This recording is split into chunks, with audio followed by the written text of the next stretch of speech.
వెంటనే హీరా అతని వైపు చురుగ్గా చూసి మళ్ళీ ఆటో కోసం చూస్తూ ఉంటుంది. సారీ అండి. మీరేదో బాధలో ఉన్నట్టుగా అనిపిస్తే సరదాగా జోక్ చేశాను అని అంటాడు. అతని మాటలు విన్న హీరా తన మనసులో ఉన్న బాధను అతను కనిపెట్టాడేమో అని అనుకుని అతని వైపు చిన్నగా స్మైల్ చేస్తుంది. హమ్మయ్య! నవ్వేశారా? అని వినయ్ కూడా నవ్వుతూ ఉంటాడు. మీరేం అనుకోకపోతే నేను మిమ్మల్ని డ్రాప్ చేస్తాను అని అడుగుతాడు. నో థాంక్స్ అండి. నేను వెళ్ళిపోతాను అని హీరా అంటుంది. అప్పుడే ఆటో రావడంతో హీరా ఆటో ఎక్కి బీచ్‌కి వెళ్ళండి అని డ్రైవర్‌కి చెబుతుంది. వినయ్ కూడా అది విని తన బైక్‌పై ఆటోని ఫాలో అవుతూ వెళ్తూ ఉంటాడు.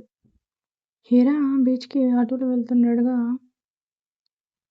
మధ్యలో ఒక అమ్మాయి ఆటోకి లిఫ్ట్ అడుగుతుంది. వెంటనే ఆ అమ్మాయి ఆటోలో కూర్చొని హీరా ఎదురుగా కూర్చుంటుంది. ఆ అమ్మాయిని హీరా చూస్తూ ఆమె చేతిలో ఉన్న ఫైల్స్ చూసి మీరు ఏ కంపెనీ అని అడుగుతుంది. వీఆర్ ఇండస్ట్రీస్ అని అంటుంది హీరా. అవునా! నేను కూడా అక్కడి నుంచే అని చెప్పి ఆమె హీరా పక్కగా వచ్చి కూర్చుంటుంది. మీకు జాబ్ వచ్చిందా అని అడుగుతుంది. వచ్చింది అంటుంది హీరా. నాకు కూడా వచ్చింది. మీ ఏరియా ఎక్కడ అని అడుగుతుంది. విద్యానగర్ అని చెప్తుంది హీరా. నాది కూడా అదే. మీ స్ట్రీట్ ఎక్కడ అని అడుగుతుంది. మీ స్ట్రీట్ వెనకే మా స్ట్రీట్ అని అంటుంది ఆ అమ్మాయి. వెంటనే హీరా వైపు చేయి చాపి హాయ్ మై నేమ్ ఈజ్ వందన అని అంటుంది. హీరా నవ్వుతూ ఆమెకు చేయి అందించి హీరా అని అంటుంది.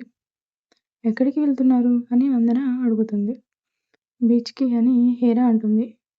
అవునా! అయితే నేను కూడా బీచ్‌కి మీతో పాటు రావచ్చా అని అడుగుతుంది. హీరా చిన్నగా తల ఊపుతుంది. ఇద్దరూ బీచ్ దగ్గరికి వచ్చి ఆటో దిగుతారు. తర్వాత ఇద్దరూ కలిసి బీచ్ వైపు నడుచుకుంటూ వెళ్తారు. వినయ్ కూడా వాళ్ళిద్దరి వెనక నుంచి ఫాలో అవుతూ వస్తాడు. వినయ్ నడుచుకుంటూ హీరా దగ్గరికి వచ్చి హలో హీరా గారు! మీరు ఇక్కడికి వస్తారా? నేను కూడా ఇక్కడికి రోజూ వస్తాను. ఇక్కడ చాలా బాగుంటుంది. ప్రశాంతంగా ఉంటుంది అని వినయ్ ఏదేదో చెప్పుకుంటూ పోతూ ఉంటాడు. హీరా అతని మాటలకు చిన్నగా నవ్వుతుంది. వందన మాత్రం ఏయ్! నోరు మూస్తావా? ఎందుకు గాడిదలా వాగుతున్నావు? ఇక్కడికి ప్రశాంతంగా ఉండడానికి వస్తారు. నీలా వాగడానికి కాదు అని వందన కసురుకుంటుంది. వినయ్‌కి వెంటనే కోపం వచ్చి నీకెందుకే తాబేలు మొకందానా అని అంటాడు. ఏంటి? నన్ను తాబేలంటావా? పోరా గొట్టం అంటుంది వందన. గొట్టం గిట్టం అన్నావనుకో మొహం పగిలిపోద్ది అని అంటాడు వినయ్. వెంటనే వందన పోరా మోసకల్లోడా! వినయ్ వెంటనే ఏంటి? నన్ను మోసకల్లోడంటావా? పోవే పొట్టి బుడంకాయ్ అని అంటాడు వినయ్. ఇద్దరూ గొడవ పడుతూ ఉంటారు.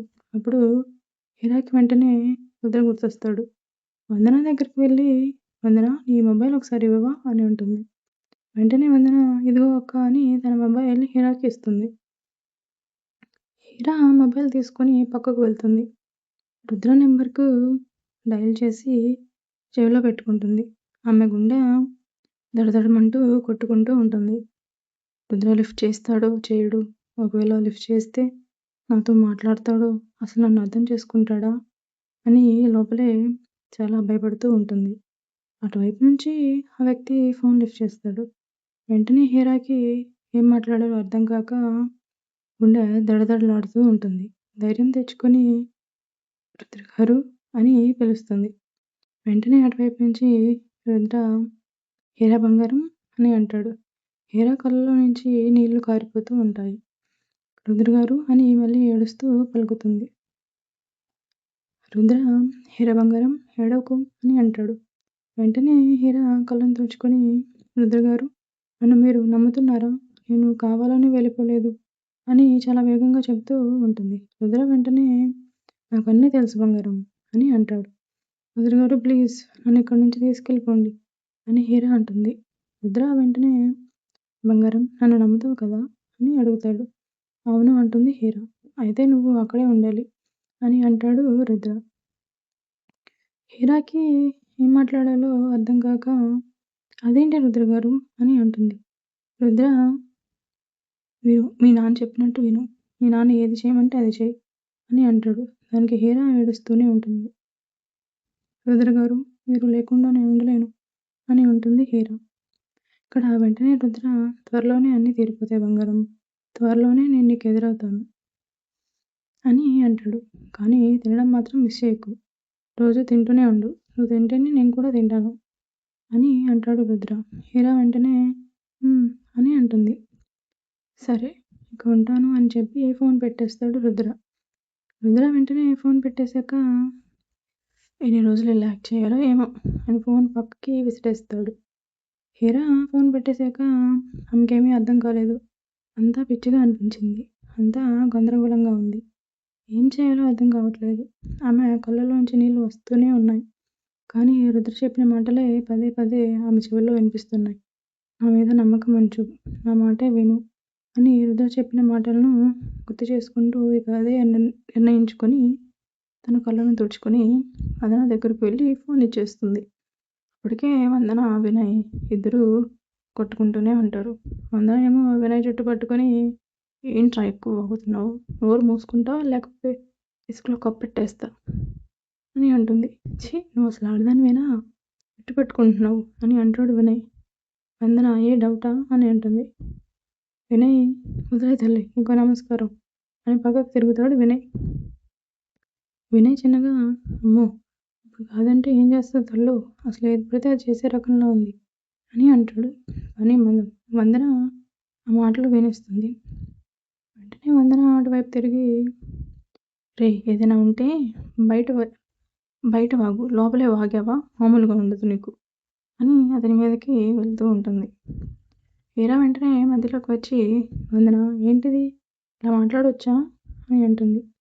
వందన వెంటనే ఆగిపోయి లేకపోతే చూడక్క ఎలా పడితే అలా మాట్లాడుతున్నాడు అని అతని మీద కంప్లైంట్ చేస్తూ ఉంటుంది. వెంటనే వినయ్ నువ్వు పెద్ద ఇది మరి అని అంటాడు. వందన వెంటనే రే ఇది గిది అన్నావు అనుకో తోలు తీస్తా అని ఉంటుంది. వినయ్ నువ్వు తెస్తూ ఉంటే చూస్తూ ఉంటాను మరి ఏదో పెట్ట మొహం వేసుకొని ఎలా అని అంటాడు. ఛీ నీలాంటి వాళ్ళతో మాట్లాడడం వేస్ట్ అని వందన పక్కకు తిరుగుతుంది. సరే మీరు గొడవ పడుతూ ఉండండి, నేను వెళ్తున్నాను అని చెప్పి హీరా అక్కడి నుంచి వెళ్ళిపోతూ ఉంటుంది. వెంటనే వందన కూడా అతన్ని వెనక్కి తోసేసి పరిగెత్తుకుంటూ హీరా వెనక వెళ్తూ ఉంటుంది. వినయ్ ఇసుకలో పడిపోయి పైకి లేచి చూస్తే అతని బట్టలంతా తడిచిపోయి ఉంటాయి. అతని ఒంటి మీద ఉన్న ఇసుకను దులుపుకుంటూ ఉంటాడు. లేచి వదన వైపు పళ్ళు కొరుకుతూ చూస్తూ ఉంటాడు. రుద్వీర్ అనే వ్యక్తి వైజాగ్ రీచ్ అవుతాడు. అక్కడ ఆల్రెడీ అతనికి ఒక కంపెనీ ఉంటుంది. అది ఇప్పటికే టాప్లో ఉంటుంది. ఆ కంపెనీ CEO రుద్వీర్. కానీ ఇప్పటి వరకు అతని ఫేస్ రివీల్ చేయలేదు. అతను వెనక ఉండి సీక్రెట్గా ఆ కంపెనీ రన్ చేస్తూ ఉంటాడు. అతని సీక్రెట్ ఏజెంట్ అండ్ PA మాత్రం కురూప్. ఇప్పుడు నెక్స్ట్ వచ్చే ప్రాజెక్ట్ తన కంపెనీకే దక్కాలని రుద్వీర్ గట్టిగా కోరుకుంటాడు. అదే ప్రాజెక్ట్ విరూపాక్ష కంపెనీ కూడా పోటీ వస్తుంది. ఎలాగైనా ఆ ప్రాజెక్ట్ తన కంపెనీకే రావాలని రుద్వీర్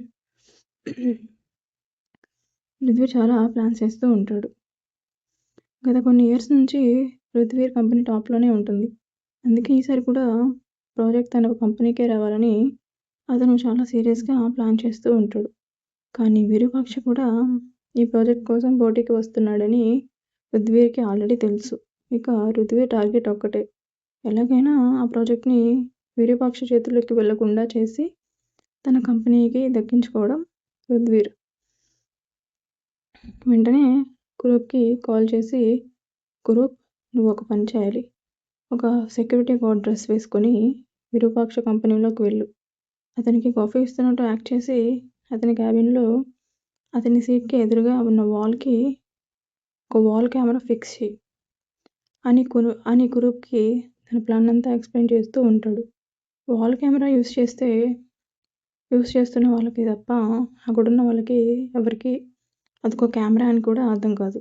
అదంతా విన్న తర్వాత కురూప్ ఎస్ బాస్ అని చెప్పి ఫోన్ పెట్టేస్తాడు. ఇక్కడ రుద్వీర్ తన కంపెనీలోని క్యాబిన్లో చైర్లో కూర్చుని రాక్షసంగా నవ్వుతూ ఉంటాడు. ఏ రావి నువ్వేం చేసినా నాకు తెలియదు అనుకుంటున్నావా, ఐ గాట్ యూ అని ఈవిల్ స్మైల్ చేస్తాడు. రుద్వీర్ చూడడానికి చాలా హ్యాండ్సమ్గా ఉంటాడు. ఫుల్ బియర్డ్ లుక్తో 6 feet హైట్, ఫిట్ బాడీతో ఉంటాడు. అతని మెడ మీద 2 లెటర్స్ ఉన్నట్టుగా కనిపిస్తాయి టాటూతో. ఫస్ట్ లెటర్ ఆర్ మాత్రమే క్లియర్గా కనిపిస్తుంది. సెకండ్ లెటర్ మాత్రం ఎవరికీ అర్థం కాదు. ఎంత ట్రై చేసినా అది ఆ డిజైన్లో కలిసిపోయి ఉంటుంది.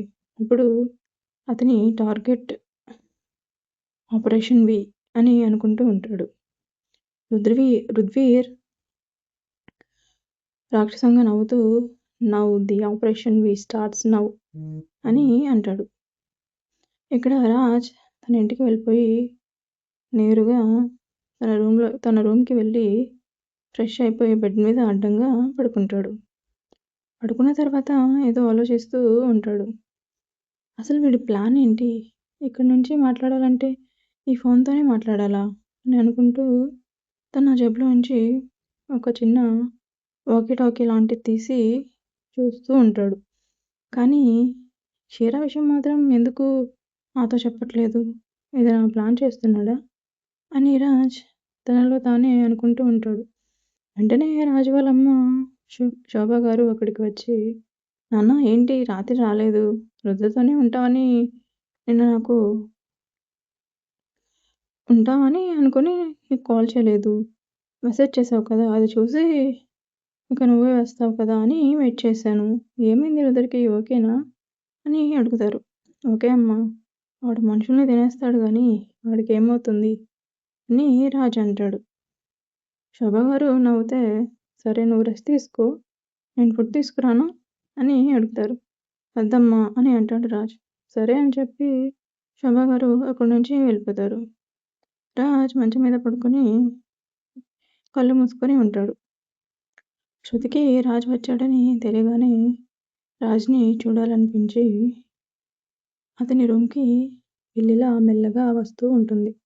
లోపలికి వచ్చి రాజ్ని ఎలా పిలవాలో తెలియక అలాగే నుంచొని గోళ్ళు కొరుక్కుంటూ ఉంటుంది. రాజ్కి తన రూమ్లోకి ఎవరో వచ్చారని తెలుస్తుంది. వెంటనే చిన్నగా కళ్ళు పక్కకు తిప్పి చూస్తే శృతి గోళ్ళు కొరుక్కుంటూ ఉంటుంది. చూసినా సైలెంట్గా పక్కకు తిరిగి, హలో, గోళ్ళు తినడం చాలు, ఇక్కడికి రా అని అంటాడు రాజ్. శృతికి వెంటనే గుండె జారిపోయి కడుపులోకి వచ్చినంతగా అనిపిస్తుంది. మెల్లగా రాజ్ బెడ్ దగ్గరికి వెళ్తూ ఉంటుంది. రాజ్ ఒక్కసారిగా ఆమె చేతిని పట్టుకుని తన మీదకి లాక్కుంటాడు. వెంటనే ఆమె బెడ్పై రాజ్ మీద పడిపోయి సెటిల్ అవుతుంది. రాజ్ వెంటనే ఆమె చుట్టూ చేతులు బిగించి, ఏంటి మిస్ అయ్యావా నన్ను? లేక ఈ రాక్షసుడు లేడులే అని హ్యాపీగా ఫీల్ అయ్యావా అని కొండగా కళ్ళెగరేస్తాడు రాజ్. అదేం లేదు రాజ్ గారు, మీరు ఎప్పుడు వస్తారో అని చాలా వెయిట్ చేశాను. కానీ ఆంటీని అడగలేకపోయాను. ఆంటీని అడిగితే మళ్ళీ ఏమనుకుంటారో అని మీకు ఫోన్ చేస్తే రీచ్ అవ్వలేదు. ఇంకా అలాగే నిద్రపోయాను అని చెప్తూ ఉంటుంది. రాజు వెంటనే ఆమెని దగ్గరకు తీసుకుని గట్టిగా గుండెలకు హత్తుకుని నెమ్మదిగా కళ్ళు మూసుకుంటాడు. సబ్స్క్రైబ్ చేసుకోండి. సబ్స్క్రైబ్ చేసుకుని వాళ్ళే చూస్తున్నారు. 20% చేసుకున్న వాళ్ళు చేస్తుంటే 80% చేసుకుని వాళ్ళే చూస్తున్నారు. ప్లీజ్ నా హార్డ్ వర్క్కి మీరు సబ్స్క్రైబ్ చేసుకుంటే నాకు కొంచెం ఫలితంగా అనిపిస్తుంది. మీరు సబ్స్క్రైబ్ చేస్తే నాకు ఇంకా మంచి మంచి ఎపిసోడ్స్ ఇవ్వాలనిపిస్తుంది. ప్లీజ్ సబ్స్క్రైబ్ చేసుకోండి. నేను మిమ్మల్ని డిసప్పాయింట్ చేయను. Please subscribe.